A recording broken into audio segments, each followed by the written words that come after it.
Hey, it's part two. It's been a few hours since I last recorded because the phone decided to die in the middle of all this. Again, even though, in fact, I don't think it's on right now. Let me check. Nope, okay. Hotspot's not on. I mean, I was feeling warm, and if I'm feeling warm, the phone's probably gonna overheat. I don't know. It's whatever. Come on, motherfucker. Here we go. Whew.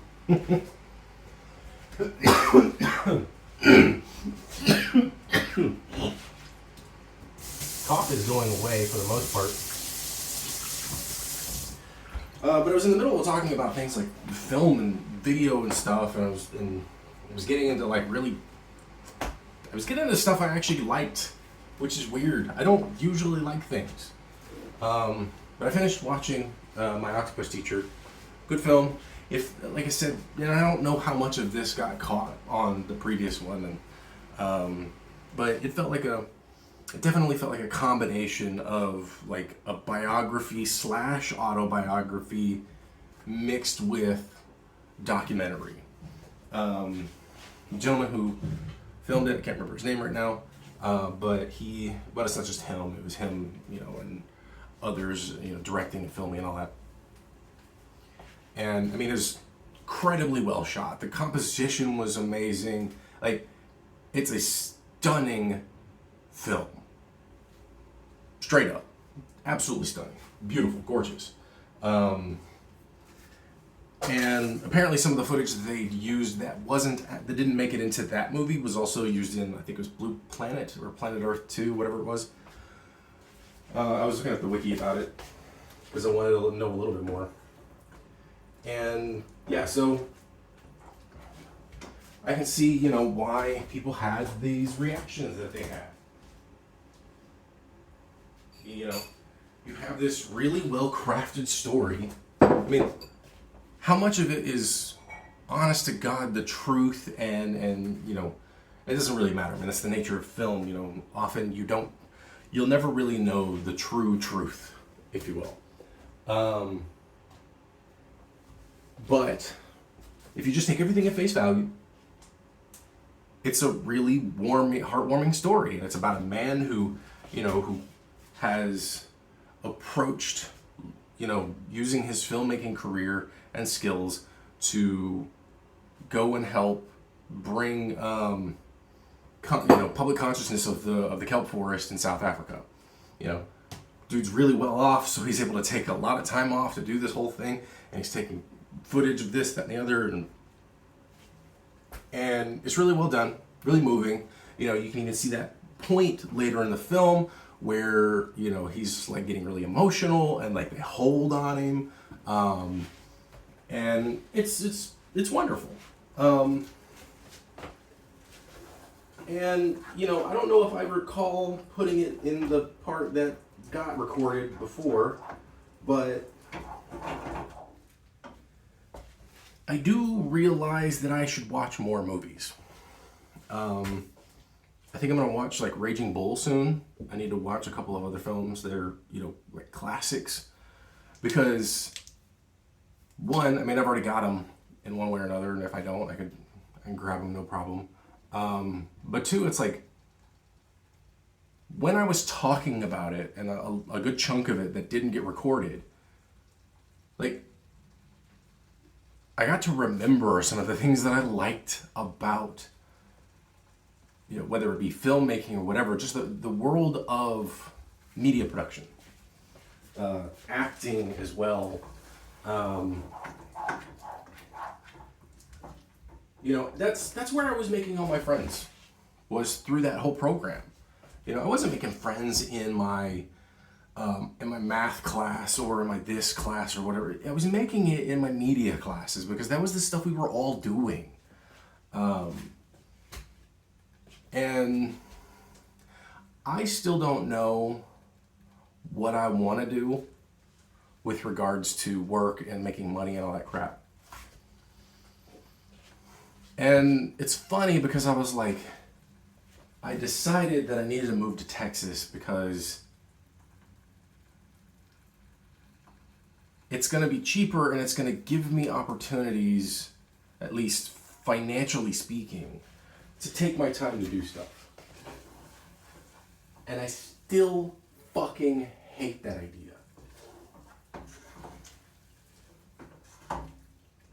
But if I was like, I'm going to go back to school and I want to continue doing what I was doing and trying to figure out a way to make it work,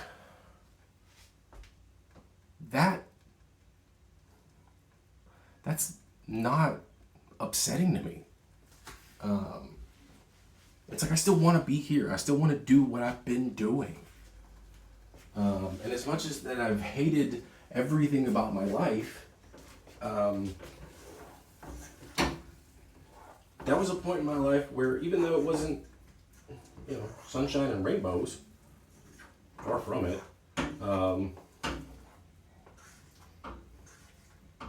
and opportunity, doesn't necessarily come your way all the time, especially because of the nature of what business is.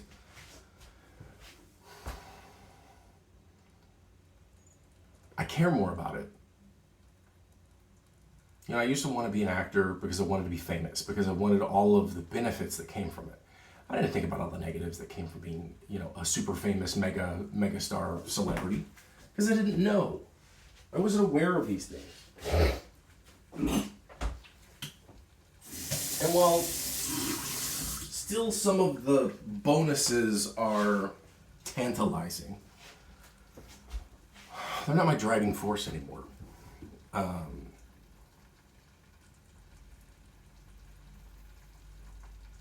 Trying to figure out what to work towards and how to do it is extremely difficult for me, because I don't ever feel good enough to think that what I want is something that I can get. That I don't think that I'm good enough to get what I want, because usually it doesn't come that way. Usually I don't get what I want. I get a small taste.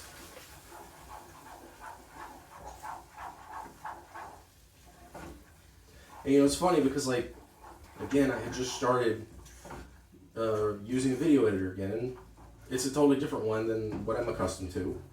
And it's the free version, so it doesn't have everything. Plus, my computer's not all that powerful, even though it's a pretty decent computer for what I got at the time that I got the computer, which was 3 years ago. I got it the end of December in 2018, just after I had gotten my first paycheck from iHeart. And I put it on a payment plan from Amazon because there was an option, and I didn't have the full, I think it was like $600 for the thing. And it was a good computer for what it was. And then I bought some extra stuff to help improve it, mostly storage space. And then I used the shit out of it, but also not really.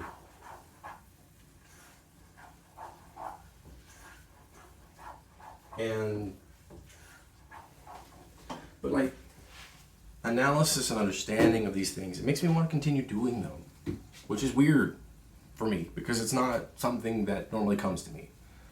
I still don't know where I would put my focus, because I don't have focus for one. And getting a job as a PA at 40 when you're already half busted physically anyway is really difficult to accomplish. And one of the things that I was sort of breaking down with regards to, because I was talking about the inciting incident and how a thing that happens is what really causes the story to occur. And I used Beetlejuice as an example where Alec Baldwin and Gina Davis are driving in their car and they end up veering off and falling off of a bridge and dying, and that's where the movie starts. Well, that's where the story starts.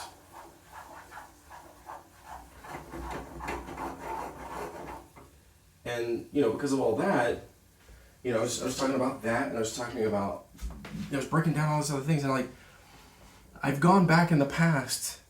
And I've even during the previous incarnation when I was recording that, okay, I busted and the heat's off now, so hopefully it shouldn't overheat the phone because it's really annoying. it's like what I would like to do is take a class that incorporates all of the stuff that I've already learned and somehow pieces it all together in some way. Even if it's just more theory, even if it's not necessarily in practice.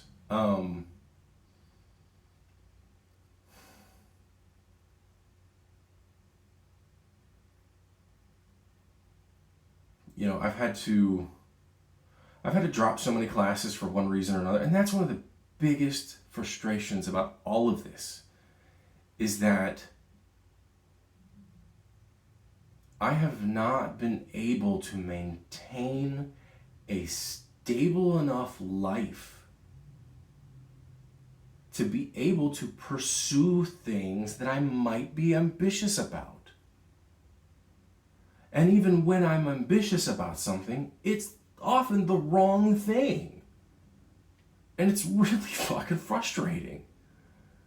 You know, getting discovered and learning, oh hey, this isn't anything that I want to do.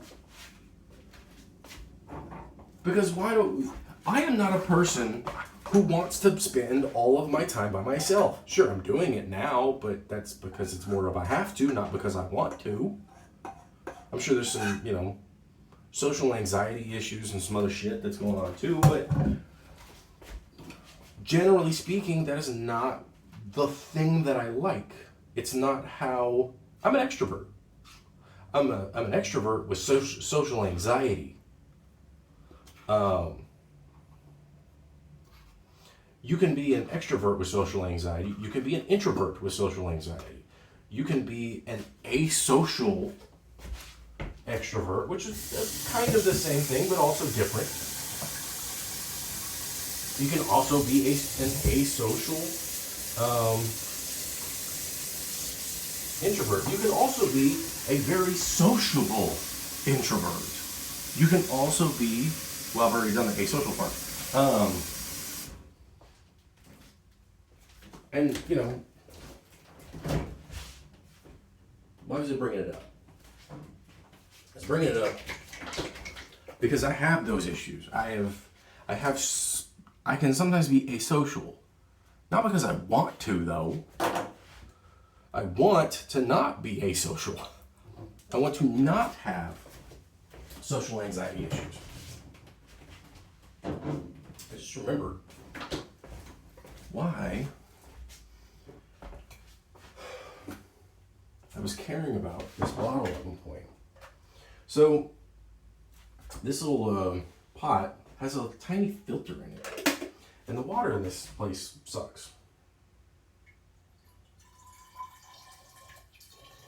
What I can do, though,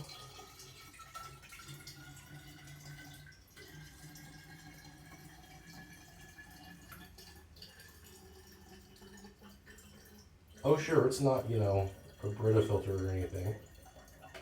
But it's better than nothing. I can tell that there's a slight difference to it, and it's better. One of the things about, especially hard water, which is usually one of the main issues that you're having too much minerals in your water, which causes it to be harder, can make you thirstier. So what I'm gonna do is I'm gonna put this in the fridge.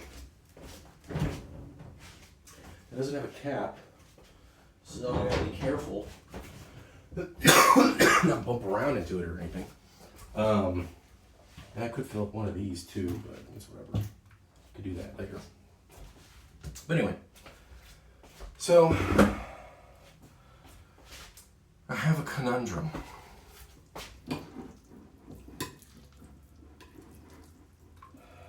I had decided in my brain that I needed to go to Dallas because it's cheaper, because it won't cause me to blow all my money. But Dallas also sucks. Check again. You never know. Dallas really sucks when it comes to getting paid for anything. Cost of living is much cheaper, and the nature of your cost of living is even better. I mean, like, you can get a full-on, decked-out apartment for like $700 a month, depending on where you go. You're lucky to get a room for that out here.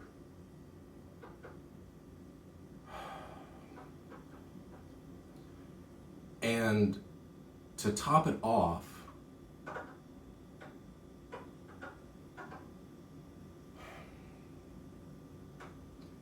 trying to get back into the world of, like, I would have to go back to school again. I would want to take another class of some kind that tries to incorporate this stuff, try to figure that out.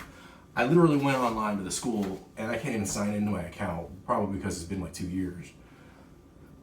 And so I probably have to, go back through admissions again and all that. Because I was pretty stable throughout the whole thing. Like I was regularly taking classes from the time that I was still homeless. The last 6 months of my time being homeless, I had gone to class. I had gotten the money. I was using the money for some other things that I needed. I got like a better AirPad and all that.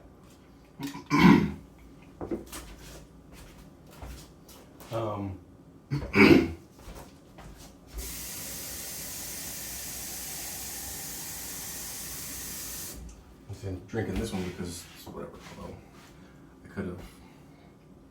Fuck. Well, let's then do that. Yeah, I know it's a waste of water, but.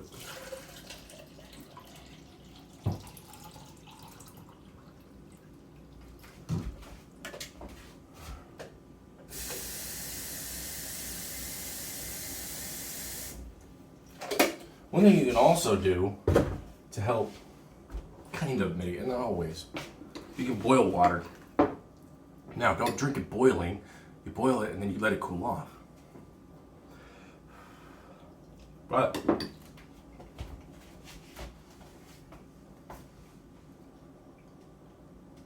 if I were to decide to go back to school, I would probably need to go back for the fall.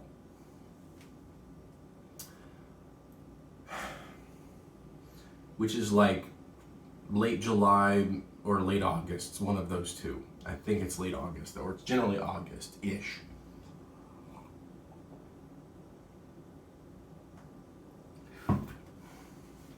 But I'd also have to figure out how the fuck to stay here. And not necessarily here, but like just in LA, and be able to afford to do that. Yes, I have approximately $10,000 saved up right now. I could use that money and like sort of buckle up and try to really find a place. I don't know.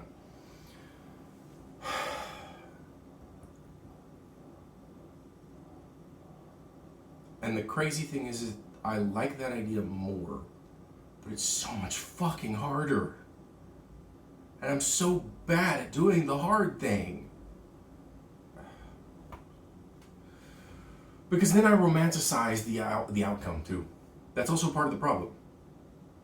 I romanticize what reality is.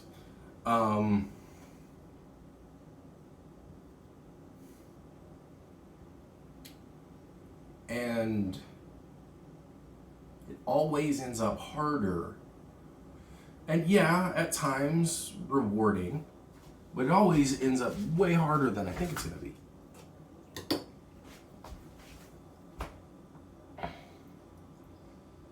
Because I mean, like, what's the likelihood I'm going to have any stable job whatsoever?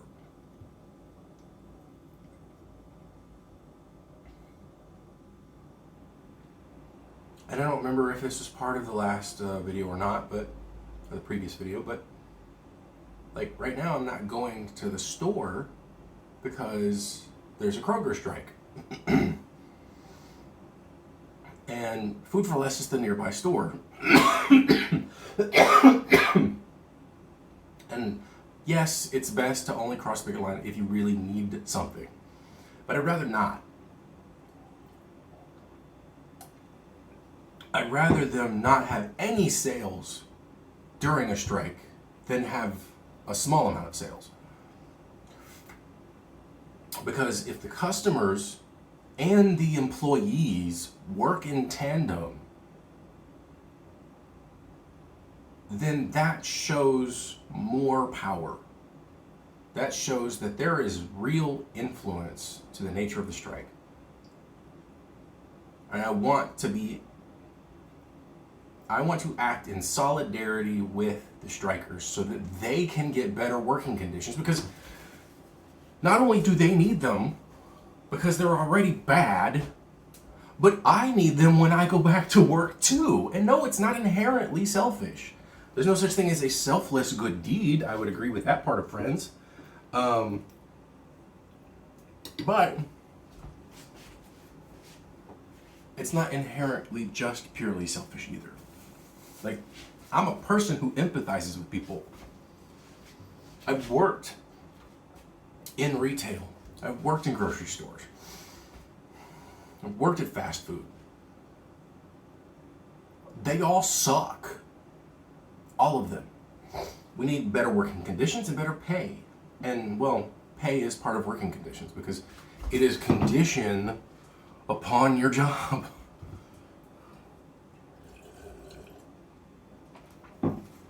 It is a condition of your employment. It's not just, give people fucking seats, for God's sake. Shit. We don't need people standing for 8 fucking hours at a retail store because some uptight piece of shit person is like, that looks unprofessional. Really? Really? It looks unprofessional for people to be sitting? If I went into any white collar job, I'm pretty sure I would see 90% or more of the people sitting. So I don't see how the fuck that's classified as unprofessional.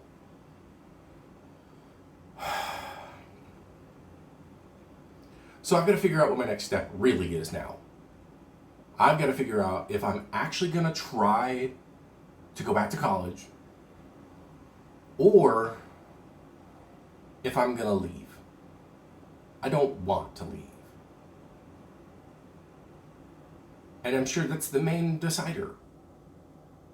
I'm George Bush, I'm the decider. But trying to figure out how to stay is going to be a lot harder. And I don't know what my next step would be. Maybe I can sleep on that. Have fun.